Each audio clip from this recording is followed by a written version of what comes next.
Hey everybody, what's going on? Welcome to the DMV Legacy League Beltway report for May 4th. May the 4th be with you. My name is Jim Baxter, better known as Tall Shark and Handsome. And with me today is... Daniel Scott, otherwise known as D Wishes. Nice, And all right. yeah. Cool. So today we're going to start off with a recent BCQ that happened this past weekend at Curio Cavern. Then we're going to go and hear a special report from our glorious leader, Mr. Ryan Freeberger. Then we're going to talk about some spoilers from a far-flung future upcoming set called The Hobbit. And then we're going to go through some upcoming BCQ events. How's that sound? It should be fun. A little bit interesting. For some reasons. We'll find out quickly. All right, well then let's get into it. Let's talk about the BCQ. I wasn't there. So Scott, why don't you take it away? Well, this past weekend, we had our Curio Cavern BCQ on Saturday the 2nd. And as you can see our top 8 photo, you might recognize one of those people hiding in the back there. Who's that guy? Who's that beard?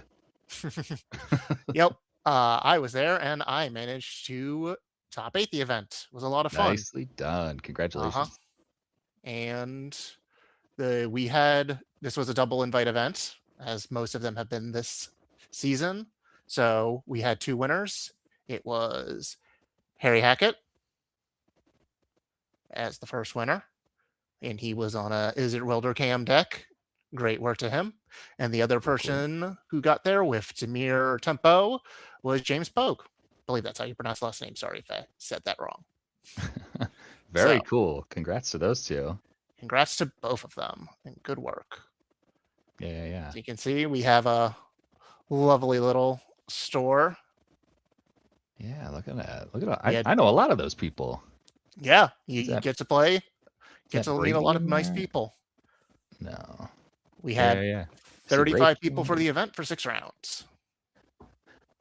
Very cool. Very cool. Yep. So why don't we go through the deck list of the top 8 here, just so we can see what was happening. All right. We want to stop at the top or bottom? Let's go from the bottom and save the best. Bottom up? Okay. All right.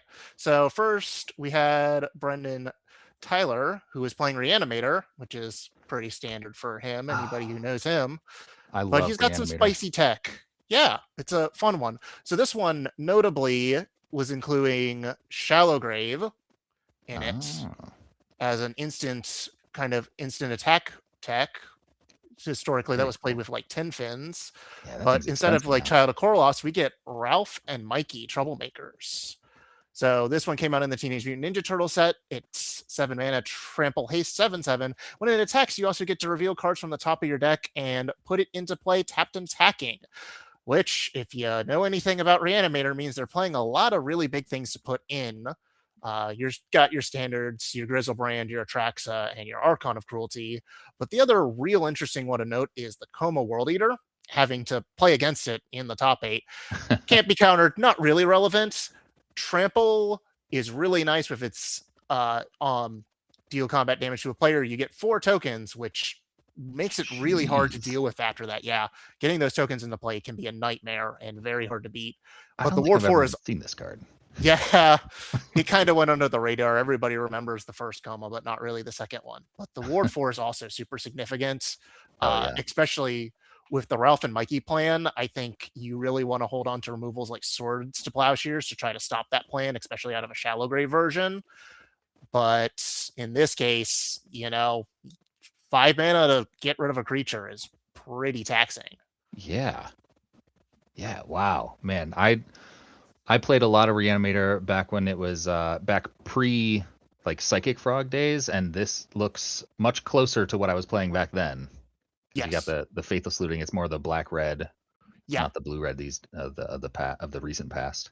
Yeah, this is much closer to the old turbo black red versions that we saw, and pretty close to that. Definitely some new techs. The Shallow Graves coming in is definitely one to keep an eye out for.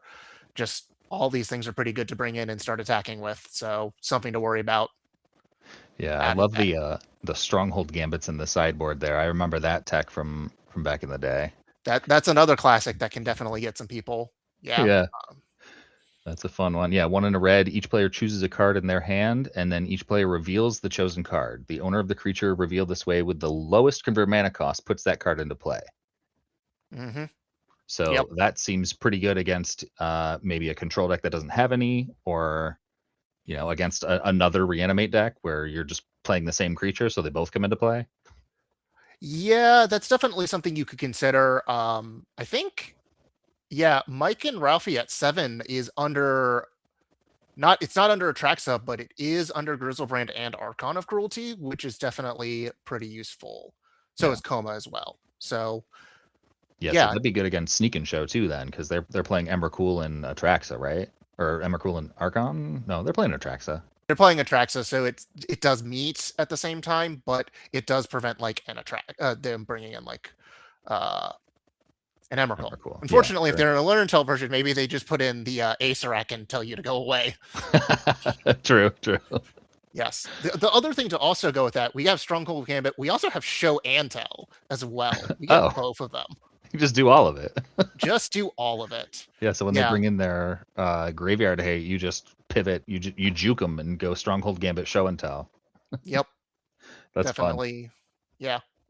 Especially with probably a good amount of graveyard hate being packed right now with the weldered cam decks running around. So it's definitely got some play. This deck isn't entirely dead, and it's something you might want to consider a try if you just want to put big creatures into play and you don't want to play like standard show and tell. For sure, for sure. All right, let's move on to the next deck. Next deck. All Yeah, right. we've got is Got it Oops All Evan? Spells next. Yeah, from Evan. I don't think there was much. Yeah. All right, let's move on to the next deck. Yeah, kind of. There's notably at least the Wild Cantor and only one Poxwalkers. I think that's a little unusual, but I haven't been paying a ton of attention to it Yeah, I as a haven't. deck. But Yeah, I haven't really seen any new cards in this list. Lively Dirge is the only one that's yeah, popping up for me that I had to hover over and read and be like, "What the heck is this?" yeah, it's a can be a reanimate effect. It's also an Entomb effect. It's got some niche uses. Hmm, It's definitely a cute little one of, but interesting. otherwise, it's Oops All Spells. We've been dealing with it. Apparently, it's also the 61 card special. So Interesting. yeah, I don't think I noticed that the first time, but that's fun to see. That is fun. All All right. right. Next up, what do we got here? I think we have Jason Hoffman on Shoot, Grixis Control. I think we skipped Rachel. Or yeah, yes, it Oh was. yeah, Jason was our one of our hosts from last episode here. Looks like he's on Grixis Control here. I love to Yeah. see all the one ofs just kind of like you make your opponent not know what your threats are. Like you could be playing 4 Barragoyfs, but if they only see the one, they're like teching against Barragoyfs. But Hmm. that's pretty fun. They're also playing a Prismari Charm from the new Secrets of Strixhaven set. Yep. Blue and a red instant. Choose one. Surveil 2, then draw a card. Prismari Charm deals 1 damage to each of 1 or 2 targets, or return target non-land permanent to its owner's hand. A lot of versatility there. Yeah. It's Bowmasters is definitely an annoying card that's still going to be running around for probably forever. So being able to shoot that, ping something else maybe is nice. Draw 2 cards. Surveil 2, draw a card is probably the weakest mode on this card, but you never know Honestly, when you got to dig, right? yeah, I mean, honestly, that can put 3 cards into your graveyard, which can grow your Barrogoyf, can get you closer to a Murktide, both of which are one ofs in the deck, but Yeah, definitely all relevant things. And yeah. bouncing an online permanent is just pretty useful. It's a good tempo Hmm. play. There's definitely some cards. Allure and Tell has been running around a lot, so being able to have a good answer to them putting an Allure in the play is definitely something relevant. Oh, Uh, sure, yeah. Yeah, it sounds like Jason was pretty high on this card during the last episode, and I'm glad to see it got some good results there. yep, it's Yeah, definitely something to keep your eyes on, and it's probably a good tech card to at least consider. So, I think clearly Jason showed some good results with it. Yeah. I Yeah. think everything else looks pretty stock standard in a Grixis control list here.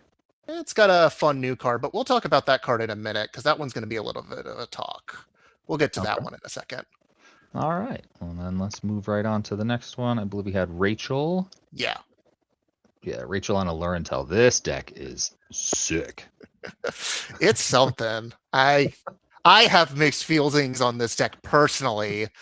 As much as I love the mid-range Allurn plans, I have to admit this deck is definitely the real way if you want to be playing specifically Allurn. It's a strong contender. It's a good And you deck. know what? Can't You know really what? I move. really do want to be playing Allurin. Have you considered pre-modern? You know what? I have actually. I have. Well, But I'm not yeah, buying Allurins for pre-modern. fair enough. So yeah, there's not much to say about this list. These lists have been floating around for a while. It's all pretty standard. Mhm. Um, Veil is a good card, just really helpful in this matchup, being able to force through counters. It's a really strong card. Yeah. Yeah. We're playing 4 Acererak. I don't know how to say that Acer prayer. X, as far Acerax, as I yeah. know it. Yeah. Yep. 4 That's what Acererak. they're on nowadays. They cut the formidable speakers. I Ah, guess it just having to give up the card is definitely a relevant cost at times. Being able to just say you're dead is more effective. It's also because you're so all in on the combo, having the second one to make them answer is definitely relevant. That was always the first thing when I saw the list. I'm like, one of these Acer X feels like you just lose to Swords of Plowshares too often, and it seems like a huge liability. With 4 of them, sure. you don't really have that liability. Yeah, and I vaguely recall just seeing old Allurin decks that didn't have the show and tell half of the deck, where it was like a lot more of like a silver bullet kind of situation here, playing a bunch of you could be playing the formidable speakers, that kind of thing, right? hmm You could. You could had plenty of options, and those decks, because those decks were a little bit less all in on the Allurin plan, they could switch to a more mid-rangey plan when they needed to. It made a little bit more sense to just have the one of because you weren't worrying about turboing out Allurin, so having this card in your opening hand could generally be a detriment depending on the matchup. Where in Right, this that makes deck, sense. you definitely want to have one in your opener if you're going for the Allurin, and it still also works with Omniscience, which is Oh, true. yeah, That's cool. I love yeah. that. So Man, this looks fun. yeah, it's a strong show and tell list. If you want to play show and tell, I think this is the strongest version to be playing personally, and it's been putting up Yeah. lots of results. So I'd give it Yeah, a I shot mean, if I was you. and Rachel's a strong player too, so Yeah, Rachel's a very strong player, so congrats to them. great. All right. Let's see what else we got on deck here. Moving on to the winners bracket here. We got Andy Wathen on Mm-hmm. Wathen? I don't know. On Wathan, I Azorius believe. Felia. Yep, Azorius Felia. This deck has been doing some numbers for a while, definitely in the area. One of the big pickups for this deck that I've been seeing recently are the spell snares, actually. Oh, Yeah. interesting. So Bowmasters is a frustrating card for the deck, just frustrating Oh, card in general. sure. Other Felias are pretty irrelevant. There's a lot of 2-drops that are just pretty good to be spiking right now with Spell Snare that it's definitely a reasonable choice to be considering. Yeah, I mean, you're playing what's that new draw spell from Secrets of Strixhaven? Uh, Flow um, states. Flow State. Yeah, you can counter that. Like there's a bunch of stuff that costs 2. You can counter a daze with it. You can counter days with it. Yep. Though you could Um, always just pay 1 for the days. you could. But if you want to add to Storm, perhaps, I don't know. Sure, sure. It also catches beans, which has been on a little Oh bit of a yeah. downturn, but it is a relevant card, especially in these matchups. Them getting 1 or 2 beans downs probably just means the game's over for you. So being able to snipe that pretty easily without losing too much value is really good. Yeah, I will say when I've been playing, I've recently been playing beans, and when I get a beans or 2 down against another, blue X deck, it's pretty much the nail in the coffin. Yep. So yeah, I would be afraid to see a spell snare there. hmm Yeah, what else? Interestingly, one of the cards that people were pretty high on from Strixhaven we don't see in this deck, which would have been one of the obvious thoughts, Noah Rhodes. Uh, this was the one of the decks I would have expected it in.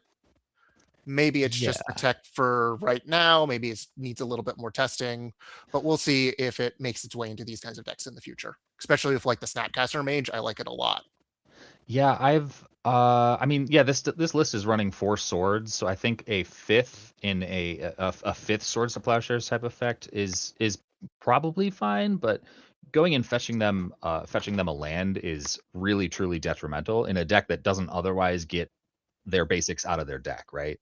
Yeah, it definitely comes with the cost. Notably, the reason so the Celestial Purge is very specifically in there for Kaito because the deck otherwise just immediately voids to Kaito.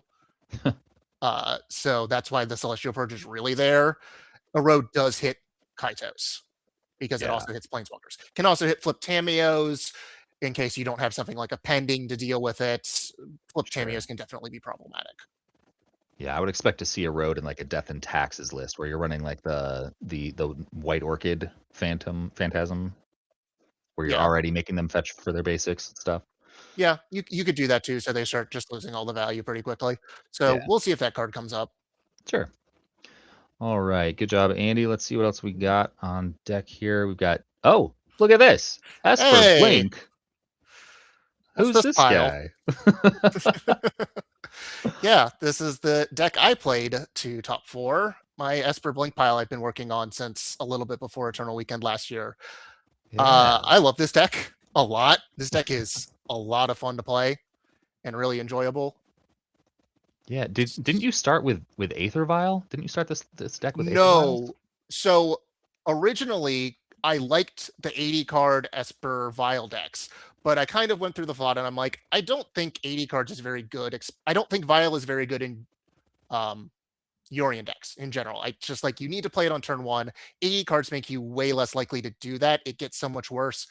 So I'm like, okay, Sure. well, I don't really want to play 80 cards anyway. Let's see what happens when I cut this. Well, Recruiter of the card becomes really bad without Aether Vial. So I'm like, Sure. okay, well, there's 8 cards. And then if you cut the 7-ish lands you add in, that's 15 cards there. I only have to cut 5 more cards to make maybe a viable 60 card deck.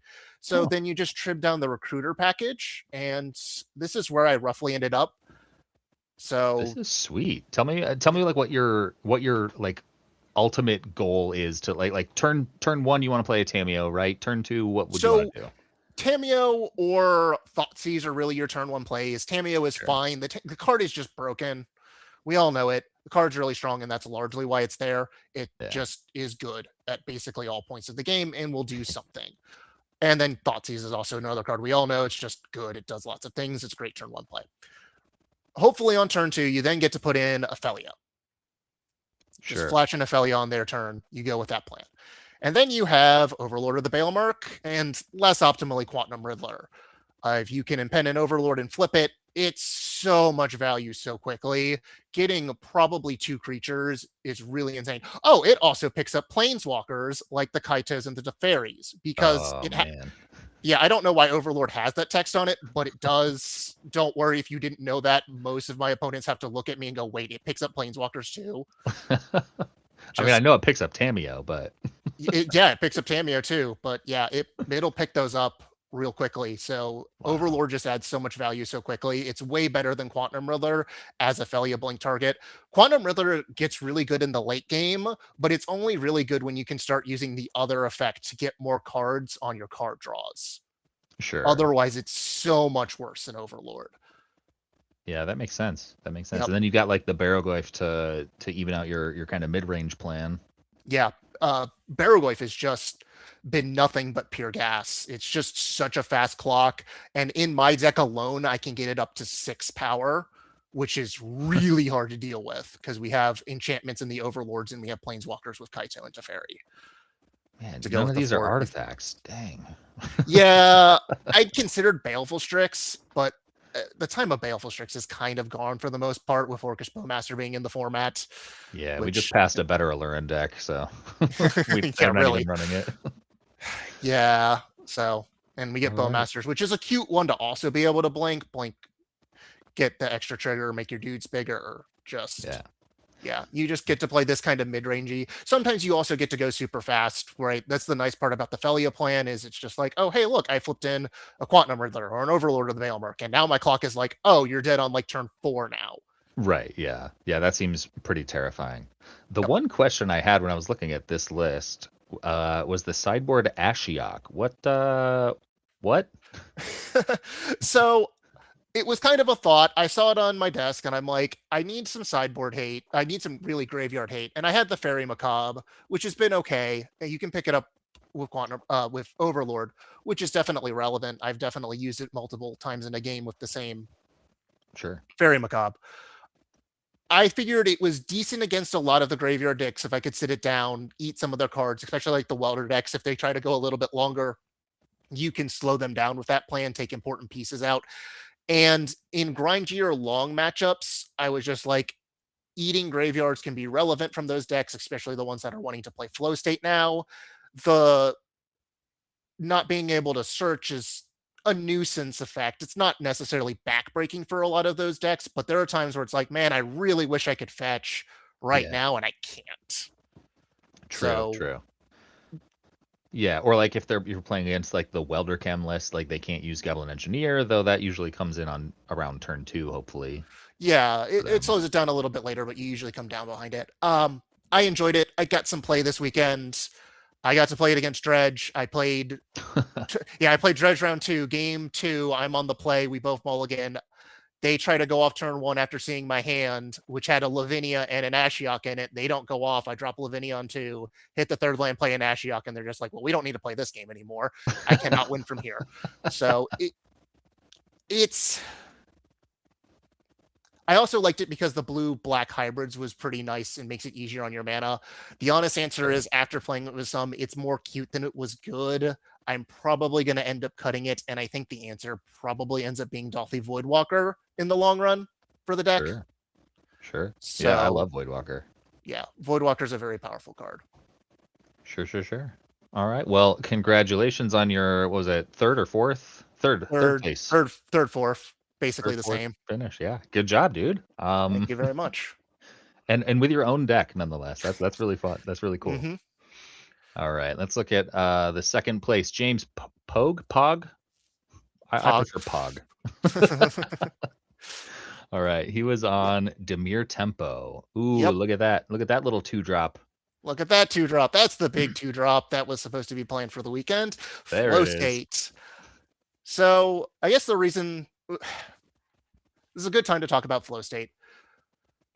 This card is good. I won't say that it's not good, but after everything I saw this weekend, I'm not ultra amazingly impressed.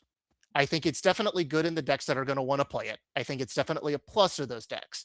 It's nowhere near as good as EI at all. I saw a lot of people. Sorry, it's nowhere as good as what? Expressive Iteration. Oh, gotcha. Sorry. Yep. So I just found it to be nowhere near as good. I saw a lot of people, and I had a lot of people, or a couple of times, had to get cast as Anticipate.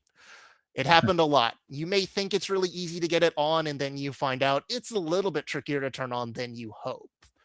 And you may get resigned to having to play the first one a lot of time as a 2-mana sorcery Anticipate. And that notably hurts a lot. Oof. Yeah. So a thought I had after playing these decks and seeing these decks that I think is correct, especially with like this version, we already have the Nethergoyfs here. I think you cut the Murktides in their entirety. I think the Murktide hurts the deck, isn't very good, especially with Felia's running around, because Felia's turning your Murktides back into 3/3s is super relevant and really good against them. And if these decks are getting more popular, we may see a return to red versions playing like Pyroblasts and stuff like that. And Murktide is vulnerable to that. I think Barrowgoyf is going to become the premier threat for these kinds of decks, especially if you're in black. Yeah, you don't want to get rid of your graveyard. Anyway, it works well with Nethergoyf, and the card is just a house on its own. I didn't have that third one in my deck, and I put it in this weekend, and it was spectacular. Card is really good, and it also helps fuel your graveyard some more if you need it to, even if you play it early. I would very much be playing Barrowgoyfs right now. I think Murktide is not fantastic in the flow state decks. So we'll see how it pans out in the future. I will also say I did see some buglets running around playing Uro, and I have a similar thought. I don't think Uro is anywhere near as good with Felias and swords being so prevalent. Yeah, I wholeheartedly agree. I saw a list the other day running 4 Uros. I was like, that is entirely too many Uros.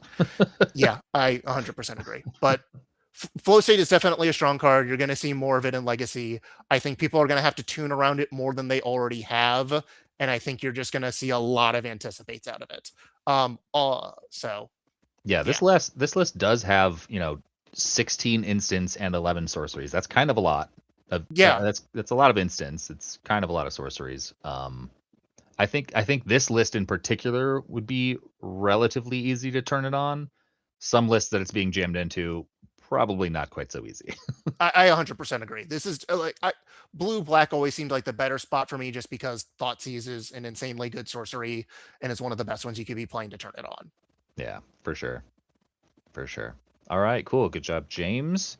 Yep, good job, James. Let's move on to Harry Hackett playing Is It Welder Cam? Gosh, this deck looks like so much fun, and I have been trying it, and I am so bad at it. It feels so clunky to me, but Harry took it to the finish line here. Why don't we talk about the deck? Yeah. So this one is playing the Pinnacle Emissaries. I don't think all the versions are playing that, though I could be wrong on that. Notably, it also has a Tezzeret, which is a card I thought was pretty good in the deck. Being able to search up your Surveillance Cam or some other pieces is definitely relevant choices. And sometimes it can just make your artifacts, some of your artifacts bigger. Not really necessarily the one you need, though sometimes untapping for mana is pretty good. But these decks have definitely a strong combo plan, can definitely go off really quickly, though it is a little vulnerable with the Welders. Admittedly, the Agatha Soul Cauldron is a great tech to help get around that. Yeah, the Welder's a very notable Orcish Bowmaster target. Yep. Engineer, not so much, though. They're a 1/2, correct? They are a 1/2, but they don't do the combo themselves. Yeah, sadly. But they can go and search for the artifact. That's the one problem that I was having when I was playing it, is I was getting all my Urza Sagas to go off, and I can go get Skateboard or Mox Opal till the cows come home, but I couldn't find my sewer cams, and so I was not really going off very, very consistently. Yeah, so that's definitely can be a weakness. Admittedly, I do like the story Corey Steel Cutters as an extra side plan. It's very easy for the deck to trigger them. It gives it a valid mid-range plan, especially with like Urza Saga, which is still a busted card. Sure. And will be until it somehow gets banned, possibly. Maybe. they took my Troll of Khazad-dûm. How is Urza Saga still here? I don't know. That card is a mistake. It's so good. It's really good. Yeah. Yeah. Yeah. List is cool. Very tight. The sideboard looks good. Not much to say here. Nope. Doesn't have the main deck Haywire Might for Infinite Life, but you can just do that on the board if you need to. Yeah. Who needs infinite life when you've got infinite everything else? Yeah, exactly.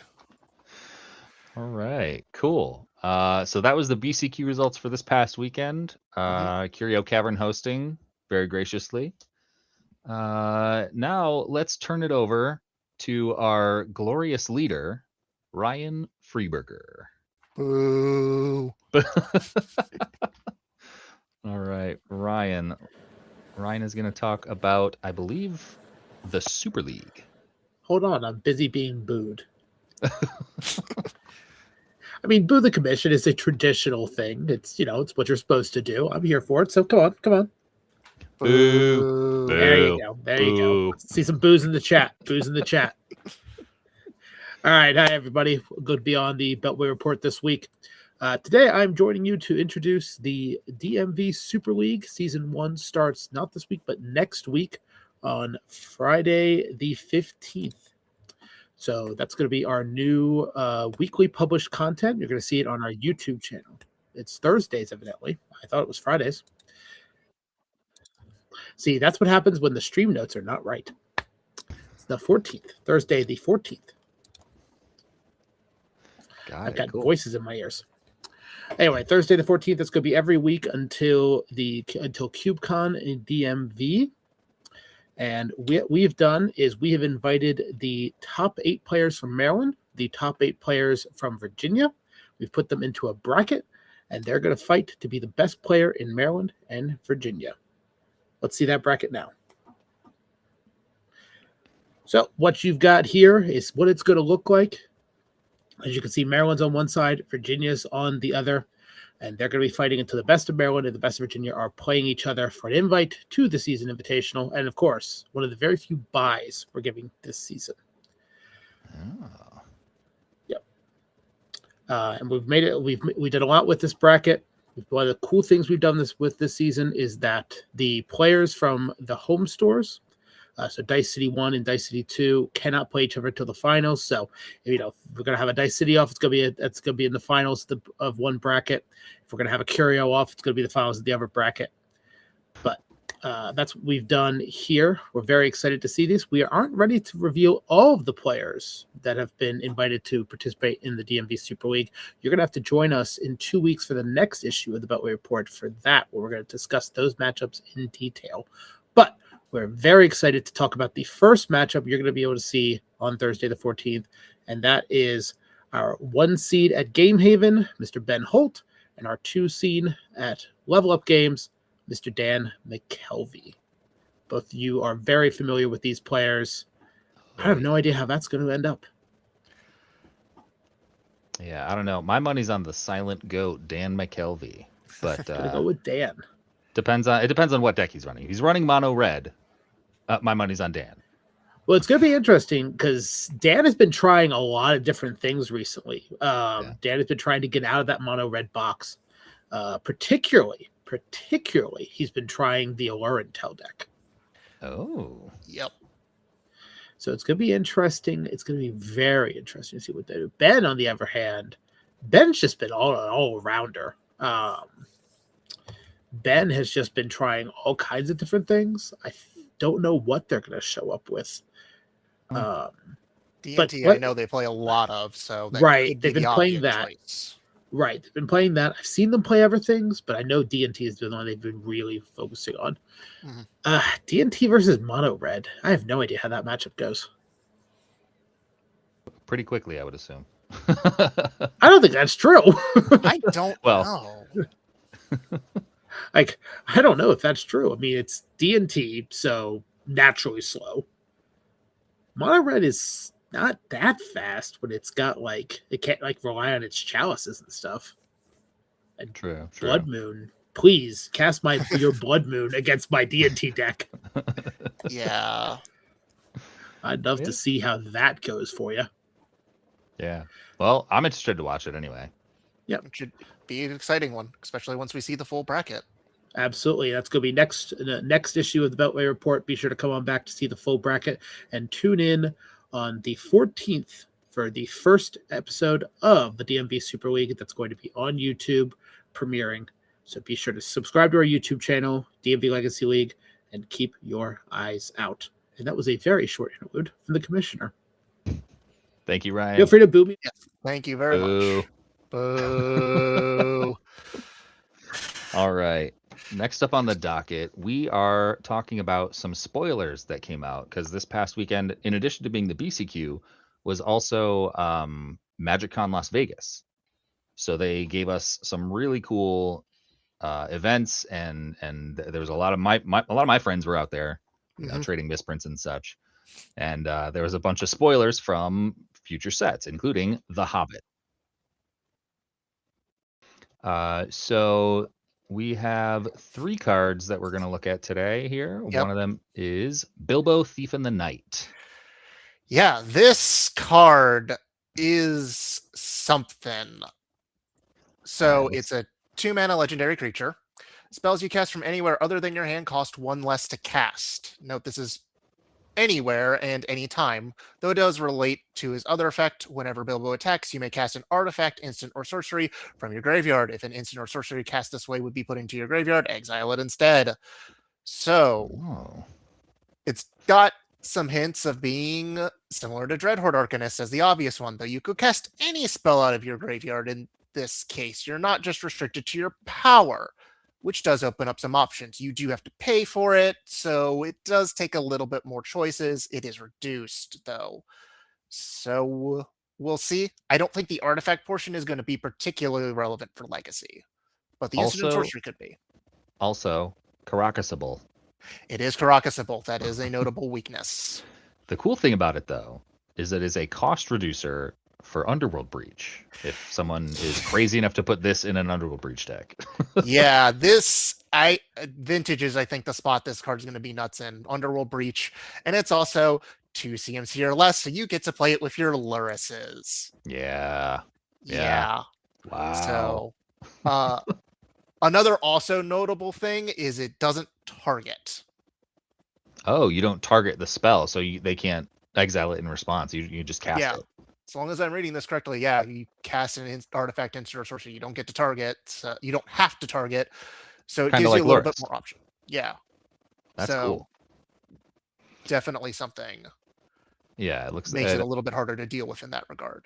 But yeah, it also helps, reduce the cost of flashback, or cards that are warped, or cards that are exiled with Galvanic Replay. Not that anyone has cast that in the past 6 months. Maybe 1 or 2 people have, but yeah, since it's anywhere, it's not even just graveyard. It does count from exile for like Galvanic Relay, your warps. So it definitely has some cute little synergies.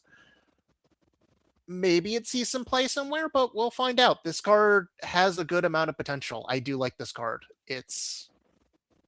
I think it'll be a while before it finds the right deck, if it finds the right deck. This one's definitely shows some power, but doesn't show an exact home. Yeah. At least in Legacy.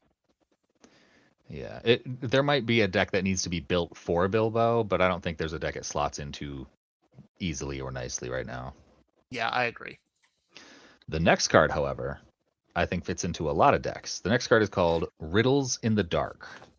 This card is so cool. One of my favorite cards from back in my childhood days was Fact or Fiction, and this is 2 and a blue instant. Look at the top 4 cards of your library, separate them into a face down pile and a face up pile. An opponent chooses one of those piles, you put that pile into your hand, and then the other into your graveyard. So obviously this sounds a lot like a Fact or Fiction, only one of the piles is face down. Yeah, that's the way they really seem to like to do it nowadays. They've done a lot of these kinds of cards. Most of them have been more expensive, though. Yeah, Fact or Fiction, has a solid place in my heart, but Fact or Fiction is not good enough for Legacy for CMC. Yep. However, Stock Up is good enough for Legacy. Though you are digging an extra card deeper, you always get 2 cards, and it's a sorcery. So I think this is pretty reasonable, in my opinion. So I understand the Stock Up comparison, and the rate definitely makes it so it's entirely reasonable, but I also don't think the 2 decks are the same decks. I don't think you play this.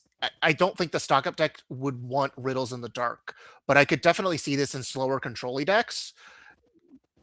The ability to, you get to make the piles, which can definitely lead to more tricks. I think I would rather make my piles than have my opponent make. I don't know. It's really close on whether you get which is better. I think maybe that probably depends on your opponent. If I'm being honest, I've definitely seen some people give really good piles and give some really bad Fact or Fiction piles. But this card is definitely fun. Everybody loves Fact or Fiction.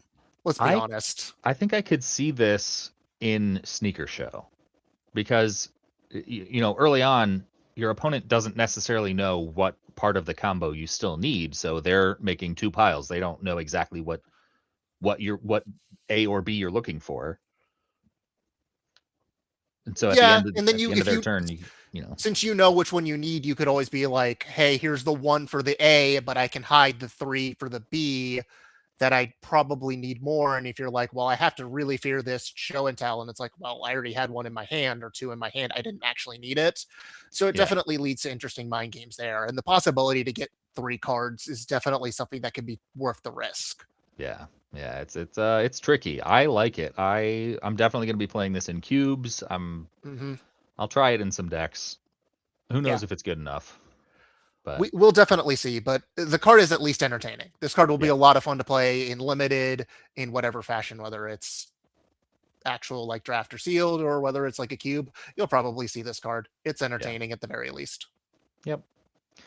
The next card, we had to dig much deeper into the revealed cards to find something even remotely close. Oh God, get that one off the screen. You can't even read that one.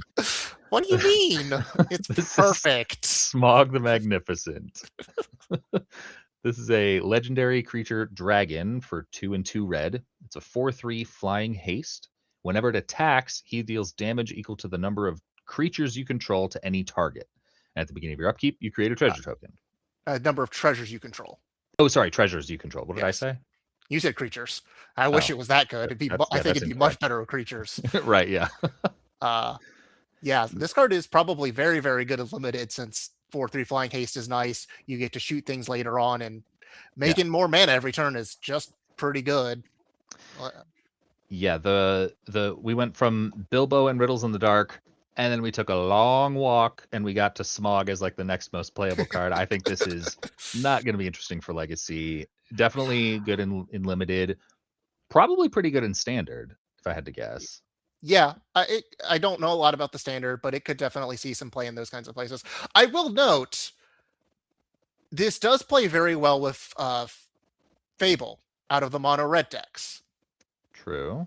And it 4/3 flying haste is definitely something that could be considered for that kind of deck. It's in mono red, and if you get a lot of treasures, you could definitely get some more synergies. Yeah, to be honest, I just wanted to pick this card to get Dan interested in the in the. Yeah, exactly. Yeah, but Smog the Magnificent, we've got this version. We've got the other version that we previously showed you that had no text. You know, just in case you know, everyone knows what this card does already. Yeah, you should. Cool art, though. Cool art, I will say. It is a cool art. Cool art, if you don't want to read your cards. And you know what? I know some people who don't want to read their cards. I don't want to read my cards. Yeah. I never want to read my cards. Yeah. I read what they do. I know what they do, and that makes me look bad when I misplay them. Well, if you can't read them, then then you can misplay them without any embarrassment. Exactly. All right, that's it for our Hobbit super early spoilers here. Next up, we're gonna I did think of one more interaction we can do with the Smog soon. You can use your Benedict Cumberbatch dragon to shoot your Benedict Cumberbatch Doctor Strange coming soon. Ugh, God. Oh no. All right, moving on. Boo this man. All right, next up, we're going to be talking about the next BCQs that are coming up. Because we just had one this past weekend. You know, we're not going to have one next weekend, but we do have one on May 17th. That is a Sunday, and that's at Dice City Games in Silver Spring. Yep. That one's a little far for me, but you know what? Maybe a Sunday I can pull. Maybe a Sunday I can do. Maybe. It could be a lot of fun. Yep, we have 1 week off, but then we get, after the 17th one, 6 days later on Saturday, May 23rd at Game Haven in Pikesville, is the BCQ after that, the second one we have coming up soon. Yeah, that's my store. That's where I like to play. Yeah, that'll be fun. I'll see if I can swing that one. Then we've got another one on June 6th. We're getting into the June, July months. Jeez, this year is flying by so fast. Really is. Saturday, June 6th at Level Up Games in Glen Burnie is the BCQ after that. Yep. We had our 3 Maryland stores all in a row. Yeah. And then we travel down to Virginia for Saturday, June 14th at Paradise Games and Gifts. And then after that, much farther after that. A little bit farther. We get our big one. QCOM DMV on July 11th and 12th in Pikesville, Maryland. God, I am so excited about this. I love Cube. I love Legacy. Pauper's always interested me, though. There wasn't really that much of a Pauper scene at Game Haven. Yeah, there's definitely some around, and this is definitely looks like from what I've seen, a lot of people are really happy to see this. So there'll be a lot of the Pauper people there too to come enjoy it. Very cool. Come have some fun with that. The classic for the Legacy will be a 3K. And it's guaranteed to turn into a 5K at 80 players. That's very cool. Yep.